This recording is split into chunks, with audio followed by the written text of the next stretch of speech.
deux niveaux seulement. Le premier niveau, c'est lui rendre l'essence de sa souffrance. Et lui rendre ce niveau-là, lui rendre ces sens-là, c'est l'accueillir avec tout l'amour qu'un frère, un père, une mère, une sœur peut lui apporter. Un accueil franc, fort. Ça, il le mérite. Pour tout ce qu'il a connu comme problème. Jusqu'à lui dénier sa nationalité, je crois qu'il faut que sa famille lui rende au moins ces sens-là de ses sacrifices. Le deuxième niveau, c'est tout simplement la réjouissance.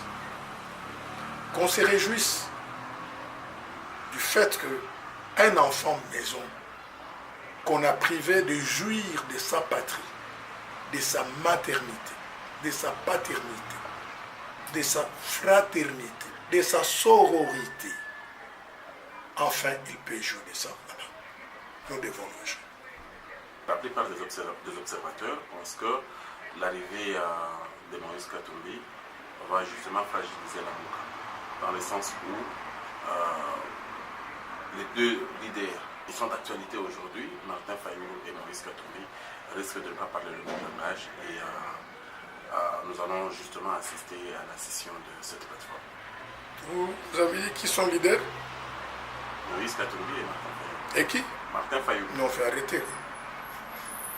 Arrêtez. Arrêtez. Vous n'allez pas mettre Fayulu en face de Moïse. Il faut arrêter quand même.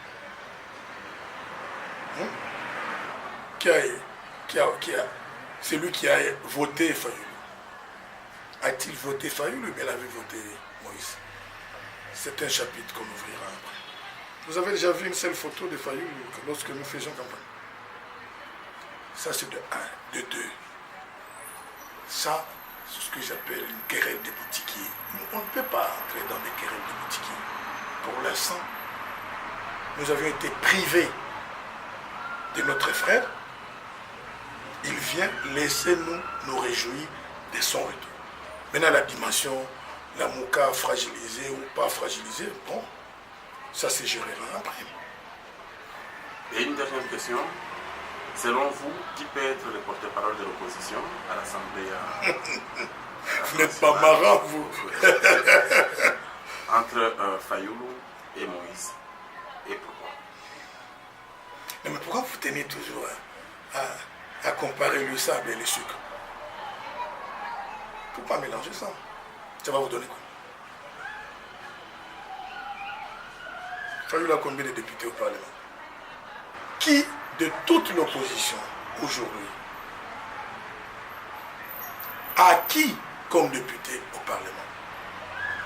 Alors que vous savez tous combien de députés Moïse a au Parlement. L'ensemble a au Parlement. Il ne faut pas comparer le comparable. C'est évident que le porte-parole, si on veut être logique, s'il veut, mais vous savez très bien que ce n'est pas quelqu'un qui se dispute des miettes comme ça. Ça va l'histoire. C'est celui qui a la majorité au Parlement qui est le porte-parole de l'opposition. Vous voulez en inventer? Merci, professeur. C'est moi qui vous remercie.